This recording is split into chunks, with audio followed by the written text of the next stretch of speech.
Am I wrong for shaving my head before my cousin's wedding? My cousin Delaney, 24 female, is getting married soon, and I, 13 female, was asked to be the flower girl in her wedding. Oh, that's a big flower girl. I know I'm a bit old for it. Oh, I'm just sorry.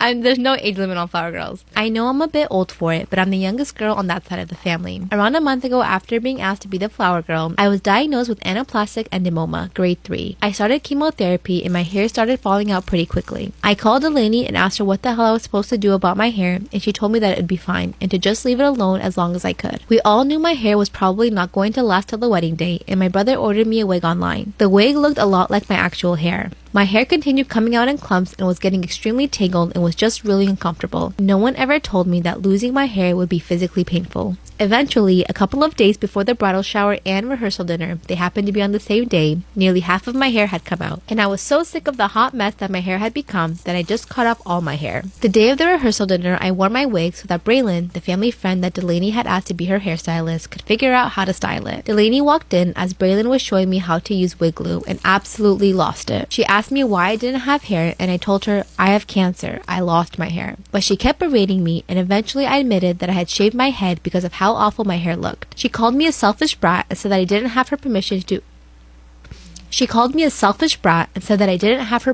to do anything drastic with my hair before her wedding. Oh my god, this girl is crazy. I'm so sorry you have to go through that. I don't know why people dictate how people should do their makeup and hair and stuff like that when it comes to weddings. I don't care. As long as you're in the color scheme, I don't care what you guys do with your hair, with your makeup. As long as, like, oh my god, bridezilla to the max. I'm so sorry. Am I wrong for not inviting my sister to my wedding? I, 27 female, have been married to my husband Jay for over 10 years. We got married 6 years ago, but only did it through the court, and we never had a wedding. We always said later, but timing was not on our side. Well, it finally is. We decided to have our wedding ceremony and reception later this year and invite our close friends and family. We were doing our guest list and decided that my older sister would not be invited. She has been a toxic person in my life since I can remember. When I started dating Jay, she used to tell him that he could do so much better than me. I've never been someone that wears a lot of makeup, and Jay has always known this. She used to tell me that he was going to leave me because I didn't take care of myself. I suffer from an eating disorder and have been impatient. She told Jay that I was crazy and shouldn't be dealing with me and should just leave me. When I was at said impatient, she tried to use me to get an excuse for her job so she wouldn't have to do something she didn't want to, all under the pretense of helping with our girls. This was my second day there. When I told her I couldn't, she called me selfish and why couldn't I do this for her, and didn't reach out for the 2 months I was in there, and just so much more. As the years have gone by, Jay has stood up for me time and time again and doesn't let her run over me. This is something I've had trouble with. She hates this. She mentioned one time that he shouldn't get involved in sister matters. We had a traumatic childhood, so I felt like we just had to be close. I think it's part of why I've had such a hard time cutting her off. Anyways, last Thanksgiving we got into a fight. Jay and I tried to have a civilized conversation and put all differences aside and move forward. It did not go well, and she played victim at all times. Jay and I knew we tried. She brushed it under the rug, and a few days later was back to normal. After that, a month later, Jay and I had to leave for 2 months for a training, and I stayed alone with my 2 girls. She made all these promises of coming to visit us and keep us company, and so did her husband. They ended up coming to our state and then kept making up excuses as to why they couldn't come. She didn't talk to me until she was back to the state she lives in. I was annoyed because they also promised my 6-year-old and then just left her hanging. After they went back, she texted twice, and I briefly answered once since I was annoyed and honestly didn't want to get into a fight. A week and a half after the text, the girls and I got into a car accident. Car was totaled and it wasn't pretty. Thankfully, the girls had minor injuries. She never reached out, never cared. My mom and younger sister came to help and called her in FaceTime, and she gave me an attitude. It was like something clicked and I was just done. She's a negative and toxic person for me, blood related or not. Obviously, I told my family she will not be invited, and they know everything, but they still want me to be the bigger person because she's your sister no matter what, and just be the bigger person again. I've stood my ground, but am I the asshole? Update. We had the wedding this weekend and it was everything we could have wished for and more. We were so happy to finally have this day and share it with our loved ones. These past few months I've been in therapy to deal with just different things, and obviously the topic of my family has come up. My sister and I actually had a talk about a month and a half ago. Just her and I. She apologized for a lot of things which she has never done before, so I appreciated that. We also realized that this was the first time we actually sat down to talk, just her and I. No one else involved. My mom would usually want to be there and then meddle, then send messages back and forth, but it was never what me and my sister said. We realized my mom had a lot to do with our relationship and how it went. She knew some of her actions were toxic, and that's when she apologized about it, and we had a genuine talk about it. Afterwards, we talked at least weekly, and you could feel the difference now that we had talked about everything. She ended up coming to the wedding, and there was no drama at all. We really had the best time, and everyone got along perfectly. I was 2 years old when my mother told me that my dad had died from a boat accident, and we needed to move to a trailer park on the bad side of town because we didn't have enough money. But the worst part was my mom's health. She started losing it a bit. It was nearly impossible for her to keep a job, and she was always inviting these creeps over to be with her. When I was 5, one of her boyfriends told her she should sell me to the circus. And he was serious. When I was 12, I was getting food out of dumpsters just to have enough to eat some nights. And on my 13th birthday, when I woke up, there were loads of cards for me in the mail. And oddly, there was one strange envelope with just my first name on it. I opened the envelope and there was $300 inside. I was shocked. I had never seen that much money in my life. I ripped out the letter to see who it was from, but all it said was, "Use this wisely, pretty girl." Now that I'm older, those words send a shiver down my spine. But at the time, I was stoked. I bought a ton of food with it and stuffed the food in my closet and under my bed. It looked like the snack aisle at the grocery store had exploded all over my room. But that was just the beginning. The envelope started coming once a week. First, it was $300, then it was $400, $500, even $600. Sometimes there was a note attached, and then sometimes there was just a smiley face. Of course, I didn't tell my mom about this. I took the money and bought myself everything I wanted. New toys, dozens of trips to the movie theater, entire afternoons in the arcade. I felt like a different person. Whenever I saw the bills piling up, I would secretly send cash in to pay for them. I shouldn't have had to do that as a 13-year-old, but I'm glad I did. To celebrate, I even bought myself a gaming system. Every time my mom would ask me how I got the money, I'd tell her, "My friend gave it to me," and she would say, "Okay." I once tried to give her money so she could buy some pretty clothes, but she refused and said, "I don't need your friend's money. I'm happy the way I am." So I tried sending her an anonymous envelope that was full of money, but she rejected the money and asked me to donate it to the church and that she wants to stay poor and not accept charity. I had to respect her for that. Rejecting free money when you're poor is extremely hard. Believe me, I know. So I stopped trying to give her money. One day, one of the letters said, "You're beautiful now. I love watching you." Now, that made me want to puke. For the first time, I really began to wonder who was sending me this money. Was it some stalker? Was it Mike, my mom's creepy ex? I started closing my blinds and barely leaving the house. Around that same time, I realized the letters were always coming on Sundays. So, one Saturday night, I sat out in the yard behind a tree, watching the mailbox. Hours passed that seemed like days, and around 4 a.m., I saw a car pull up. My heart was beating out of my chest. I could see a man in the front seat, but he was wearing some kind of mask. He got out to put the letter in the mailbox, and I stood up and sprinted towards him. He acted like I was about to murder him. He ran into the car and locked the doors. I hit the side of the window trying to tell him I just wanted to meet him, but he tried driving off. I held onto the door with all of my might, but he was just driving too fast. I got dragged for a few feet, and then I crashed onto the road as he took off, leaving me there. I busted my face open and had to go to the hospital to get stitches. Of course, I looked like a freak with a giant gash on my face, and I was definitely going to have a bad scar for a long time. The hospital bills were stupid expensive, so I was really excited to head home and get my next letter. But when I opened it, there was no money inside. The note read, "Never do that again. If they find us, we're in trouble." I knew that instant that I was never going to try and see who the man was again. By the time I entered high school, I wanted to date, so I asked one of my classmates out, and he took one long look at me and said, "No, you're ugly." I was really struggling. With a massive scar on my face, no one really wanted to date me. On my way home from school most days, I would cry. But then I realized the power that I had. My mysterious letter sender had started putting $5,000 in every week. I started buying things for my classmates.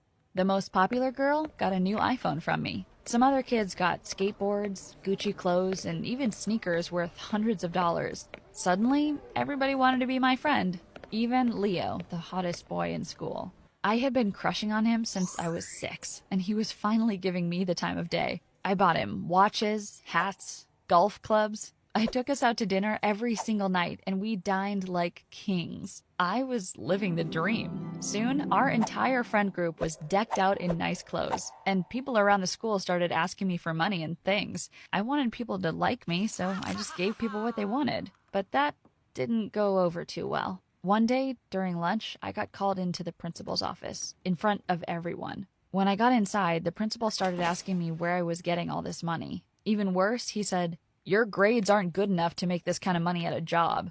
I couldn't believe he would say something so terrible. I didn't need this. I stood up and told him it was none of his business and he could shove it, which went about as well as you'd expect. I got suspended for talking back to him, which wouldn't be a big deal except he was going to call my mom that afternoon. I've never run faster in my life. I burst into our house to find my mom asleep on the couch.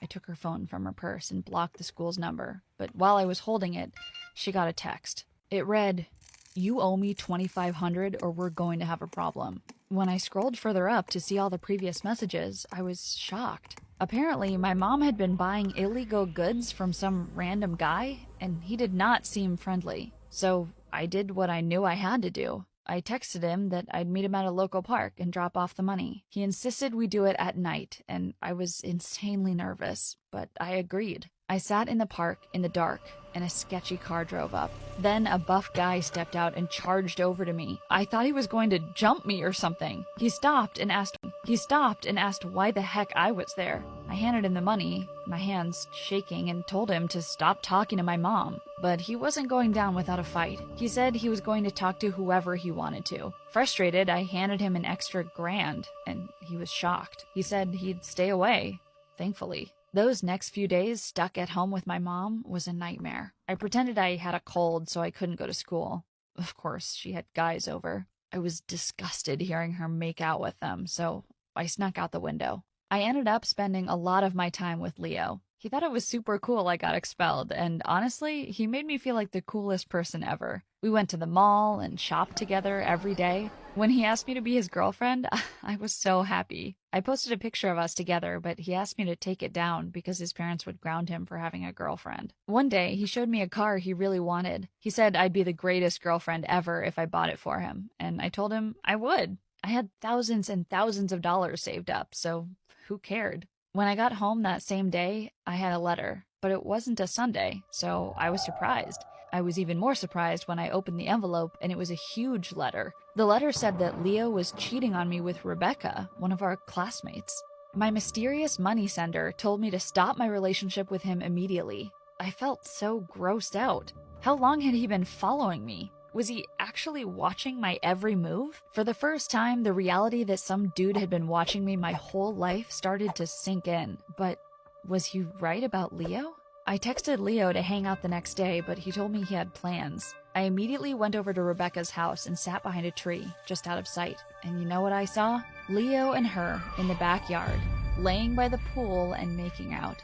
My stomach turned. I couldn't believe it. I inched closer to hear what they were talking about, and Rebecca was talking about how ugly I was. Leo laughed and agreed with her, saying he was just in it for the money.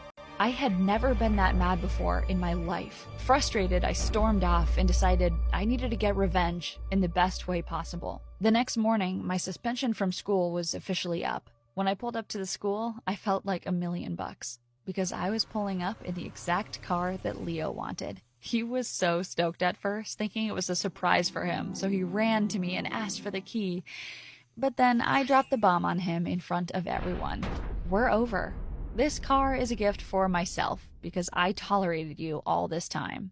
I've never seen someone get that embarrassed. People were laughing at him and asking me if they could get in my car and go for a spin.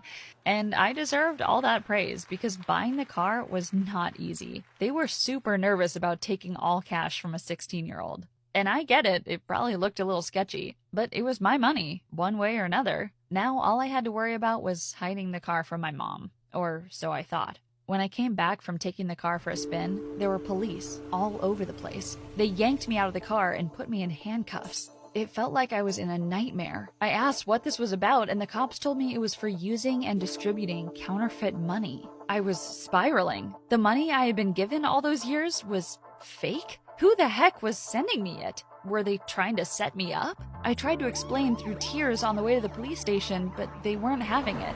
When I finally got there, they put me in a cold, dark room and started interrogating me. I knew I couldn't keep my secret anymore. I told them about all the letters and about how long I had been getting them. I even told them about all the things I had spent the money on. At first, they didn't seem like they believed me, but as they continued interrogating me, they realized my story hadn't changed. After 8 hours, they let me out with a plan in mind.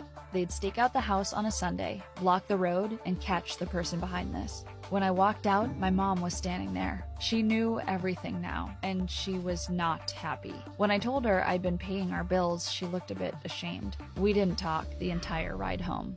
When Sunday came, we both sat in the living room with the blinds open, waiting to see it all happen. I felt sick to my stomach. I was giving up someone who had changed my life, someone who had helped me so much over the years. His car pulled up, and all the police lights flashed on. I started to cry, and I bolted out of the house to see him. I needed to apologize for all of this. He tried to drive away from the cops, and a huge chase started. The cops had either side of the road blocked off, but he was ramming into cars, desperate to get out. Sparks were flying everywhere, car alarms were going off. He was even tearing up people's yards. Finally, the cops chased his car into our front yard. They pinned him against the side of the house and yanked him out. I called out to him, apologizing while the cops held me back. Then the cops ripped off his mask, and my world fell apart. I recognized the man underneath the mask. It wasn't one of my mom's ex-boyfriends. It wasn't a neighbor. It was my dad. My dad, who had died when I was 2. Now, it was him apologizing. My mom and I stood there in absolute shock while they put him in the cop car. When we found out the real story, I couldn't believe it. After I was born, my mom and dad were fighting a lot. The stress of raising a family was apparently too much for him, so he left for work one day and faked his own death by crashing a boat. He had a float with him to get to shore, and that's when he started a whole new life. He couldn't get a job without an ID, so he started making counterfeit money to get himself by. By the time he realized how unhappy he was and how much he missed us, he thought it was too late to come back. Instead, he watched us from a distance. He knew about my mom's issues, so he gave me the money to take care of us. He had watched every birthday party, every game, every trip I had ever taken, and now he was going to jail for 20 years. Now all the money I had was gone, and I was poor again. I can lie and say I'm happier now without the money, but I'm not. And I also lost all my friends because everyone thinks my father is a mob boss.